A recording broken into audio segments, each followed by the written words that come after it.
It's the Get Published radio show. And here's your host, Gerald Everett Jones, the guy who has the answers because, well, he's made all the mistakes himself. On today's show, our topic is writing for Ezines with our in-studio guests, Georja Umano and Kaylene Peoples. Well, nowadays we say zine, Gerald. Well, is a magazine a zine? Paper recycled. I don't know what you do with a burnt-out iPad. Okay, Cheyenne, I stand corrected. And Tom, yes, some publications, particularly periodicals that have been around for a while, they're published both in paper and electronic editions. All newspapers, I think, are still, published both ways, magazines like the New Yorker. But we're going to be talking today about news and feature story websites that are online only. Our guest in studio is actress and animal activist Georja Umano, who writes regularly for Splash magazines worldwide. And after the break, we're going to be joined by entertainer Kaylene Peoples, founder and editor-in-chief of Agenda magazine. I'll bet she has an agenda. Oh. Yeah. That was a groaner. Georgia, welcome to Get Published Radio. Hi, thanks for having me. So what is an e-zine, and what kind of stuff do you write for Splash magazines? Well, what is an e-zine? I don't know. I just call it an online magazine. I guess I'm old-fashioned. But Splash magazine is a lot of feature articles about entertainment, travel, technology, all different topics that you might think of. And I, in particular, write reviews of opera. I write regularly for LA Opera and Pacific Opera Project. And also, I do some theater, some travel. And I also, for my heart's passion, I write about animal activism and people who are trying to help animals. Now, do you get assigned these stories or do you get to pitch them? Basically, I've had the opera beat for quite a long time, and evidently nobody else wants it. So I just don't have any problem. I can do all the opera stories I want. And if I do theater, I always ask because somebody else might have wanted to do that theater piece. Travel, you kind of make your own way and you do it, and they love to get the articles. And same with the animal. The publisher, the original publisher of Splash, loved animals, so he let me just do whatever I wanted with animal stories. I'm curious. There's an awful lot of free content on the web available to all kinds of readers. How can you make a career out of this if you're a professional? Well, that's a good question, Tom, but I never tried to make a career out of it, so I don't really know because I don't actually get paid hard cash for anything, but there are a lot of great perks. So if you pick wisely, you can get $500 worth of tickets to the opera. You can get free stays in five-star hotels and other things you might want, entrance into expensive fundraisers. Well, when you write a review, you're probably comped for the show or the dinner or the book you're reviewing. Does that affect your point of view or your approach? Usually I do research before I decide to choose to do something, yes. So I'm pretty sure that I'm going to want to be there, that I'm going to like it, and so I'll have some good things to say. Now, something like the opera, I do have my favorites and my non-favorites, so it is tricky when I have to review something I'm not crazy about because it's still a worthwhile project. It isn't that it's bad, it's just that you personally don't like it. So you have to sort of, bring out the good things in it, even though you may not like it, but you can also say, or at least I do end up finding a way to say exactly how I feel, but I couch it in all the appreciation for what was presented. So do you see yourself as more of a neutral journalist approach when it comes to these articles, or do you take it more as an opinion piece? Well, in a sense, an opinion, because I pick what I want to do. So I pick things I like. So already I've made an opinion about it, sort of, before I went. Very interested in elephants, so I've written a lot of things about elephants, and pretty much I'm going to love it, whatever it is, about elephants. But also, your editors, when you're writing I know those animal causes, I think you have a pretty strong opinion about them. How does your editor feel about your taking a stand one way or the other? Well, they've never complained. So, as I said, the publisher loves animals, so they're happy with my articles, or they seem to be. Do you have a particular process for checking facts, running down facts on the stuff that you do? You mean before or after I write it?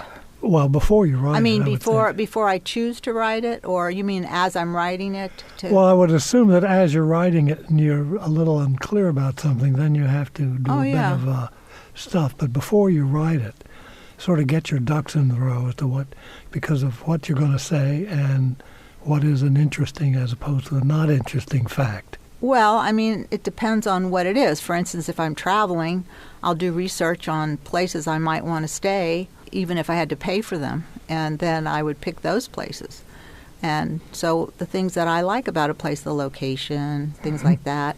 Same thing with a theater piece. A lot of times, sometimes if I just have a friend who's in a show that I want to help them and I like their work, then I'll want to do that piece just so I could see them. So that might be the reason. A lot of different reasons. Well, and then also I know you got to really be careful about like copy editing, making sure you, like the opera, all those foreign actor names. And well, luckily they have programs that you can use as a resource, and they have a lot of good information right in the program. Yeah, so you're operating on a press release, you've got the program, you've got their source material. Right. And then I guess what I'm hearing you say is if you're doing the travel piece, then there may be a chance where you've got multiple sources of information. You know, you're comparing what people have said about a hotel or.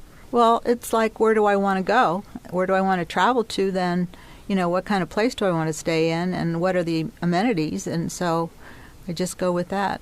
Now, you mentioned, maybe reviewing a particular show because you want to see your friend in it. Mm-hmm. Do you use your articles to promote aspects of your career, say like acting or your books? No, I don't, because I don't want to write about myself. I don't think they would like that either. So, no, I would just hope that sometimes somebody else would write about me.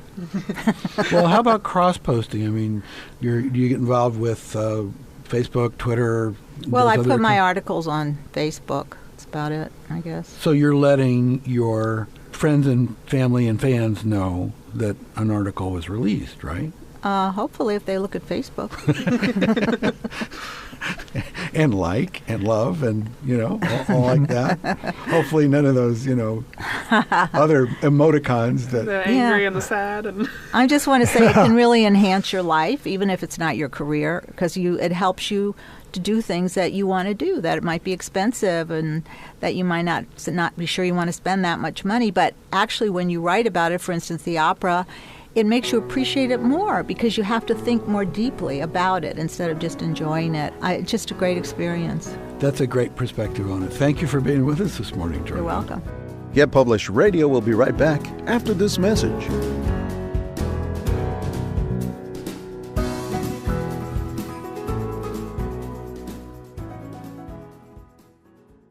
Get Published is all about helping you. Yeah, I mean you get published. And these days, the way to go is self-publishing, where there are no agents or editors or big publishing houses telling you can't, or making you feel like you're not good enough. Going back in history, many famous authors were self-publishers. With his own printing press, Benjamin Franklin published Poor Richard's Almanac in 1732, long before he was a famous statesman. That's how we know Ben's sayings, such as, "Fish and visitors smell in 3 days." Seriously, if you want to change your life or change the world or both, it's a great time to get in the game. Ebooks are particularly easy.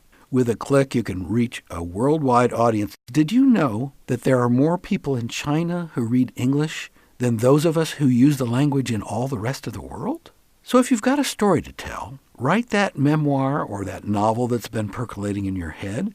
And if you're an established professional, or if you have a job you dislike or no job at all, give us that business or technical or even political book that establishes you as an expert who deserves serious attention. Yes, it's easy to get published, but understand you'll need help if you want professional results. Editors and copy editors help you clean up your prose. Book designers make the product eye-catching. And publicists help you be heard above all that social media noise. We have those support resources on our website, getpublishedradio.com. And there we've also got a request for services form where you can get personal attention for whatever might be keeping you from getting it done. That's why we say getpublishedradio.com is your doorway to unlimited self-expression. Hey, it's all about the First Amendment. Use it or lose it. Welcome back to Get Published, where it's, well, all about getting published. We're joined now by Kaylene Peoples, founder and editor-in-chief of Agenda Magazine. Kaylene, we understand you're also an entertainer. Can it be you actually performed last night? I did.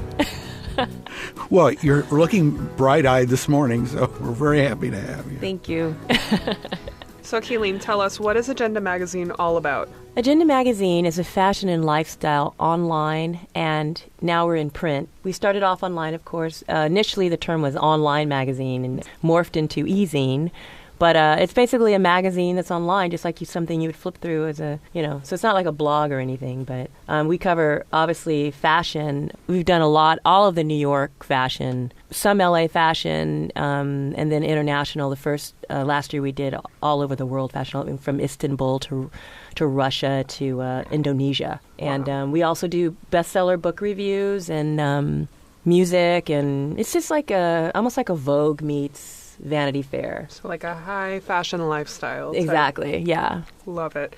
And you mentioned it's not quite like a blog. How would you compare a zine article to a blog post? Usually blog posts are shorter. They should be, because most people who are reading blogs have shorter attention spans. So they're looking at maybe an iPad or an iPhone, and it needs to scroll faster. So to have anything more than 500 to 600 words on a blog post, to me, is almost indulgent, because the average person's not going to get that far. They're going to get bored and jump to something else. As far as a magazine, particularly, like, we do a lot of commentary, and we usually have no less than 800 words. It might go up to 1,100. What about the length and the format of a zine article? For example, how is it affected by the fact so many people be reading on their smartphones? You just make it engaging. Like, if it's to where you got those magic words in there and you're just propelling the article, people are going to keep reading it. I can give you an example of some other online some ezines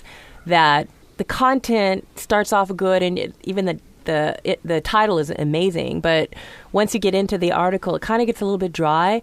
And even me, I have the attention span of a flea, so I just leave it. I never finish the article. Well, what about the visual elements? I mean, pictures certainly on the web, but, are you embedding video and audio and other, what are you doing? Yeah, that's a good question.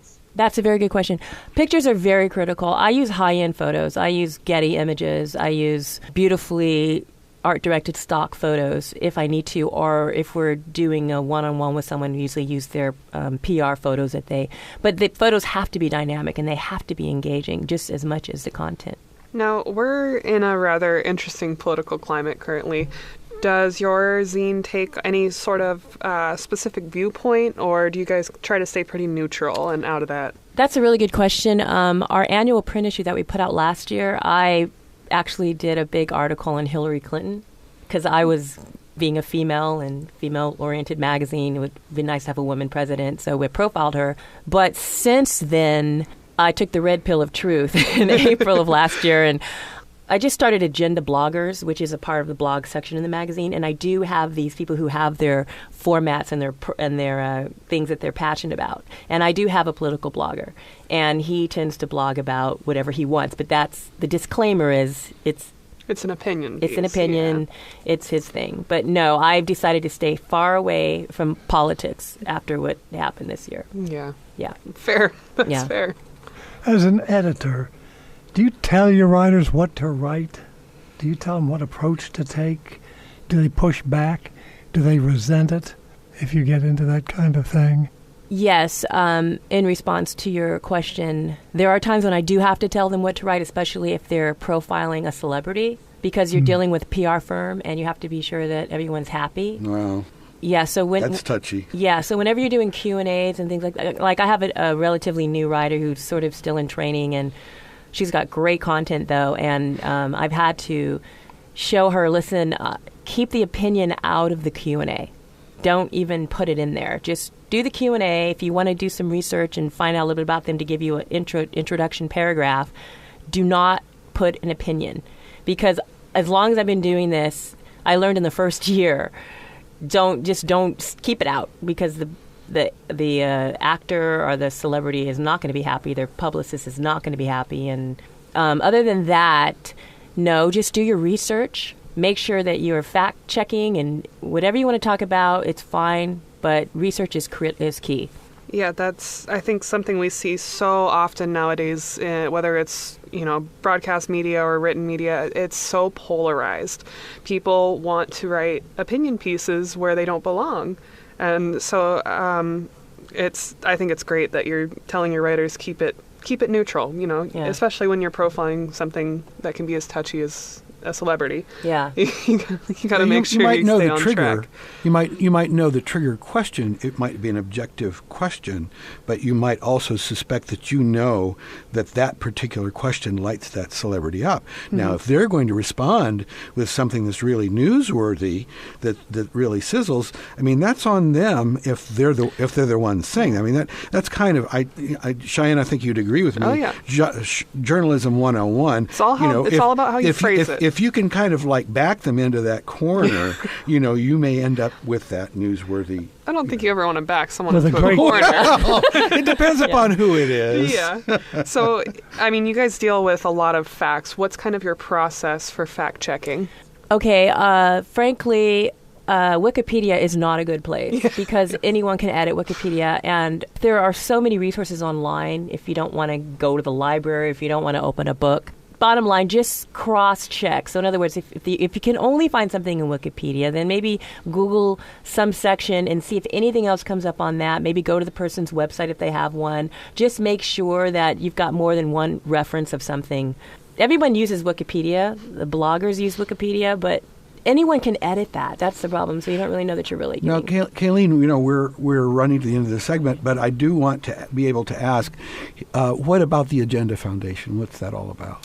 I started the Agenda Foundation in 2006, and it was a accelerated film school for foster care youth, and it was to teach foster care kids how to actually be on a film crew and create a movie, like a short, tell their stories.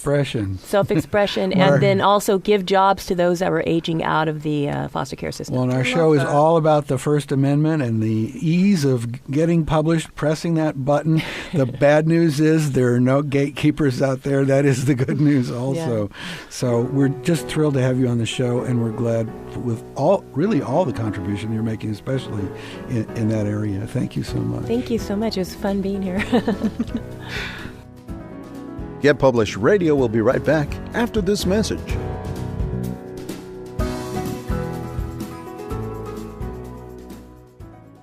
In all the history of the world, with today's technology, it's never been easier to get published, to self-publish your printed book, ebook, audiobook, even multimedia ebook. And not just novels and memoirs or how-to books and histories, although if that's what you've got, let's have it.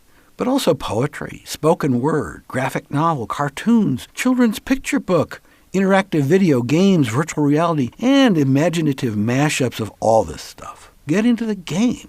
Along the way, you'll no doubt need some professional help from an editor, a book designer, a publicist. But isn't the investment in yourself worth it? How about you take the money you'd spend on your next vacation and get famous instead? GetPublishedRadio.com. That's our support website where we've got links to all the resources you'll need. And don't forget that request for services form if you crave some personal attention. That's GetPublishedRadio.com. Hey, it's all about the First Amendment. You can use it or lose it. Runke Productions, the audio magicians, can take your radio shows, podcasts, audiobooks, and ads from the streets of New York to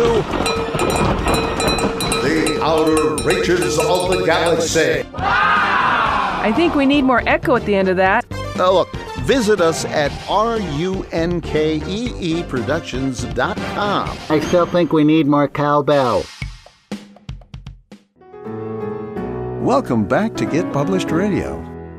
Cheyenne, on this last segment, both with Kaylene and then we also talked a bit with Georja about fact-checking for her articles. I mean, a lot of the stuff she's getting is maybe publicity sheets or press releases or, the opera program. But then Kaylene also is warning us off Wikipedia. What about this whole issue of fact-checking? Journalism 101, what do they teach you in school? Well, I feel like fact-checking has become some sort of obscure, lost art form to most people. It's something that's hammered into our heads in grade school. Don't use Wikipedia, double check your sources, make sure you have legitimate, reputable sources, and that just kind of all went out the window as adults for a lot of people. You can use Wikipedia if it's not your only source.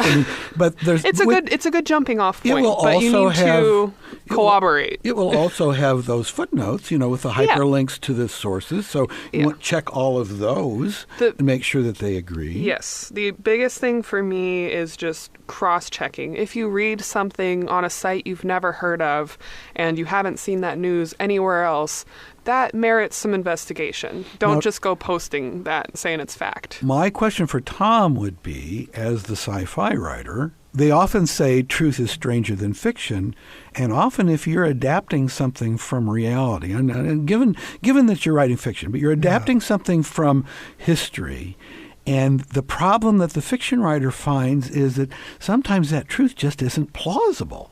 So long as it's interesting. That's one of the Well, but that's what I'm saying is very often you'll make it more interesting, right? Yeah, that's the point. My brother's always accused me of that. I would never tell a family story factually. Isaac Asimov wrote these stories with heroes that were robots. He was a doctor. He was a physician. Asimov? Really? Asimov. And it was Boston Medical. Huh. He would have known how complicated it is for human beings just to stand up straight. All of the balance things, all of the tiny little muscles. And he wrote about these robots, R. Daniel Olivaw, who are just sort of like people, walked around. He must have known that was a little bit stretchy. I bet autonomous cars would have freaked him out. Yeah, because he had... It freaked me out. Because one of his novels had sidewalks that were moving, constantly moving. You want to go somewhere, you get on a sidewalk. He kind of predicted that, yeah. Yeah. Well, now, Cheyenne, getting back to fact-checking, what about fake news? I mean, that kind of lights me up. Yeah, it's an epidemic right now. It's something you see every single day on Facebook, whether it's, your great Aunt Mary reposting something from your Uncle John. It makes its rounds so quickly now that we have all of these sharing sites. And people think, 10 of my friends posted this. How could they all be wrong? And it's mind-blowing. But Tom, as someone you reminded us that George Orwell, there was a word for this, disinformation. That's right. But fake news has been around forever. Yeah. My favorite example of fake news is how the media covered President Kennedy. I'm older than anybody here. The media and I was watching TV then. Covered President Kennedy and presented this picture of bursting health. They showed photos of him running a sailboat, throwing rocks on the beach and chasing women, when in fact he was in terrible health. I saw him in Raleigh at a very short speech. He stepped out of the darkness into this bright light, and he looked like a pumpkin. Really? His face was orange. Well, FDR, they had an agreement not to show him in his wheelchair. Yeah, but they never concealed it. It was never concealed. In fact, it was kind of promoted him as a man of tremendous will and courage. The beloved leader, yes. Yeah, that's something I think we've always done as a country. We try to present our leaders as these supreme beings, perfect health, strong, etc., because we want to project that image to the rest of the world. Well, then how come you guys are always ragging on me, huh? What are you leading, Gerald? Please tell me. We're leading the charge of self-expression, the First Amendment. You're not a pushing big that fake, send button, getting that manuscript done. I would definitely agree with Tom. Fake news has always existed, but I don't think it's ever existed on the level it currently exists on. It's insane. It's insane. Well, dear, so many media outlets. It's called gossip, and it's intensely interesting. Yeah, but when gossip is taken as something that's true, seen as fact, it's a whole different ballgame. When gossip is recognized as gossip, no one's going to read E! News and just think it's, this big breaking important story. But when you see something on like MSNBC, or CBN or excuse me, CNN, BBC, you expect it to be valid. Well, and the spin doctors know that gossip destroys reputations. Yeah. And destroys campaigns, destroys... That's the end goal, is to destroy the enemy when they're propagating, lies against people. So it's a very... Politics is war by other means. Yeah, it's a very interesting thing, but it's a scary thing. It can have a lot of really serious and terrible implications for a society that is propagating And we fake think news. of Facebook as amusement, but it is not necessarily. And that's our show. Get Published is all about self-publishing and self-expression, and that getting published and the ease of getting published these days is really all about exercising the First Amendment in this free society of ours. What we need these days are more ideas. Even though we're deluged with information, we need more good ideas. And we need debate about those ideas. Book-length debate, not just snippets that are posted on social media, not just selfies and cute pictures of your pets, the things that you really think. And remember, because in self-publishing there are no gatekeepers out there, that is the good news and that is the bad news. So hire some good help. Perhaps you found that here. You may find it on the website, whatever you're looking for, whether it's an editor or a book designer or somebody to help you promote. But hire good help, get good advice, and by all means, please get published. The Get Published radio show with Gerald Everett Jones is produced by Runkey Productions. Our producer is Lori Marple, and your announcer is Bill Navarro. Music by Jason Shaw. You'll find links to support services on our website, getpublishеdradio.com. So whether you're an author, a publisher, or a self-promoter, get help at getpublishedradio.com. And thanks for listening.